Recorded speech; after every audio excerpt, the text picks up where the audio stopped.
guy's like a Satoshi Nakamoto of boring businesses. So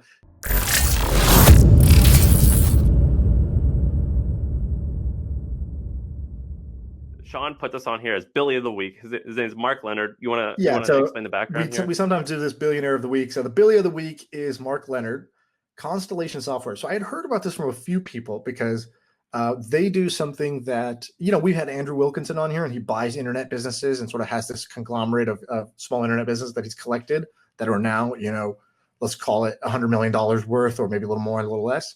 And that's a fantastic success. So this guy, Mark Leonard, did that like he's Andrew's daddy, like his company's worth $31 billion. What they do is they buy software companies and they roll them up and they try to be a perpetual owner. So they're not private equity where they're doing a leverage buyout and trying to flip, cut it, skin it, and flip it or whatever.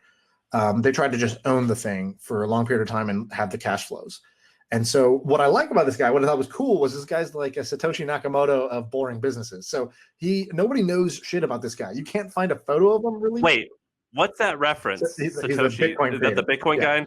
Yeah, you just don't know a lot about him. All right, I get it. So this guy, you can't find photos of him. He doesn't do public appearances. He doesn't really talk. He writes his annual letter. But so I was reading like kind of the definitive thing about him because I wanted to learn. And it's like, all we know is this guy's born in 1956, maybe in South Africa, maybe in England. And I was like, what the fuck? We don't even know where this guy's from.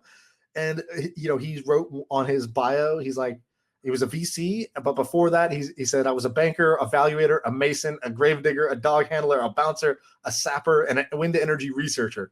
I particularly enjoyed the bouncing, but an early retirement was necessary. So I love it. I don't know anything about this guy, but what he gave me, I love. And I think half of those are like a joke.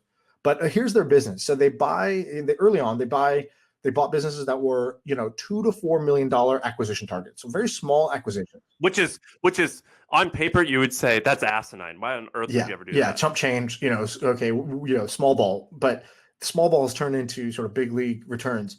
And so, this data is out of date now because when the article I was reading was like, hey, this guy has, done really well. Last year, they had 1.2 billion in sales, 20% margins. They're doing 10 to 20 acquisitions a year. And at that time, the market cap was 5 billion. I looked at it while I was reading the article. It's now 31 billion. And so if you're just invested in these guys, they have a $31 billion valuation and only 1.2 in sales. No, that was the old one when they were at 5 billion market cap. Now they're at 31 billion in market cap. So, if the ratio sort of held the same, it'd be whatever, 6-7 billion in sales. We can see what it is now. But I love that this guy's mysterious. Dude, it's 3 billion. Their sales were only $3 billion. It's a lot of money, but they got a good little. I wonder why it's been on such the run up, because you can see the stock chart is like, it's going up like crazy, and then they can use that money for acquisitions. And this guy, he writes these annual letters that are actually pretty interesting. So like, if you're like me, I like to read Bezos's annual letter. I like to read Warren Buffett's annual letters. This guy is a new one I'm adding to the sort of arsenal of annual letters. And he has lots of really interesting sort of views on business, none of which are like totally groundbreaking, but he does something that I think most people fail to do, which is the same thing Warren Buffett does, which is take a very simple principle that everybody would nod their head and agree with, and then like actually stick to it and do it for like 40 years. And that's like a winning formula. Most people, nod their head and then go do some other shit, and they get their lack of discipline and lack of focus. And so I also like, I was trying to read a little bit more about the company, and, they have sort of a focus on what they call vertical software. So they'll go for like within one vertical, they looked at it, they said, hey, some companies are horizontal, like a Slack. Every company can use Slack as a messaging service, and Slack will be a multi-billion-dollar company. But what about all these vertical things that are like better software or specifically tailored software for, what if you're a golf club? You need to manage bookings, tee times, memberships, and whatever else. Every golf club, you will pretty much use whatever the best software is, and they'll pay for it every month reliably, and they'll never churn. So they'll buy like that clubhouse software. They'll buy healthcare software, public transit software, law software.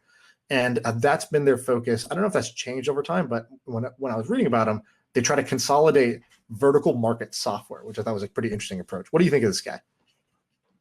So I love it. I'm reading about what you have here. So I love doing these things, and I love what he's doing. And I'm going to bring up a different point, and I don't want to address it yet.